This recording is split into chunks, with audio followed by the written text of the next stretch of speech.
যারা হিন্দু ভাইরা যারা মনে করেন যে আমরা কি করে গীতা পাঠ করব, আমি তো সুর জানি না, আমি কি করে ভাগবত পাঠ করব, আমার তো সুর নেই। তো এটা হচ্ছে সম্পূর্ণ ভুল ধারণা। আমাদের শাস্ত্রে কোনো সুর তালের কোনো প্রয়োজন নেই। তুমি যেভাবে পারো সেইভাবে পাঠ করো। তুমি যদি ঠিকমতো পড়াশোনা করোনি, তোমার কাছে যদি উচ্চারণ ভুল হচ্ছে, তাও তুমি পাঠ করে যাও, সেটাও তোমার কাজে দিবে।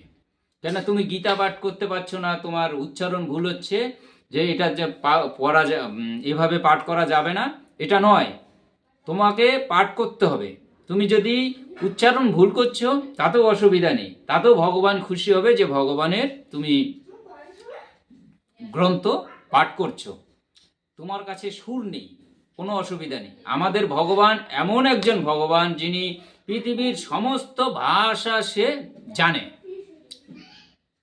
অন্য অন্য ধর্মের লোক ভগবান শুধু একটা ভাষায় জানে, কিন্তু আমাদের ভগবান সমস্ত ভাষা, মানুষের ভাষা, প্রাণীর ভাষা, পাখির ভাষা, পৃথিবীতে যত ভাষা আছে সব ভাষাই জানে। তাই আমাদের ভগবানের গ্রন্থ তুমি যেভাবে পাঠ করো, চাই বাংলায় করো, সংস্কৃতে করো, ইংলিশে করো, হিন্দিতে করো, উর্দুতে করো, ভগবান সব কিছুতেই খুশি।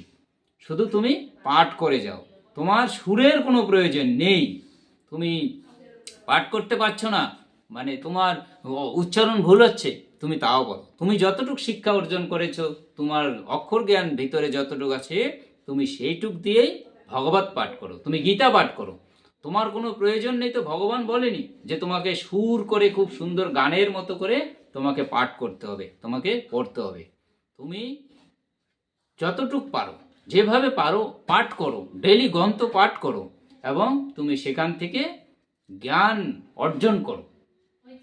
মানুষ তৈরি হওয়ার আমাদের শিক্ষা দেয়, আমাদের শাস্ত্র শিক্ষা দেয় মানুষ তৈরি হওয়ার জন্য, মেশিন নয়, মানুষ তৈরি হওয়ার জন্য।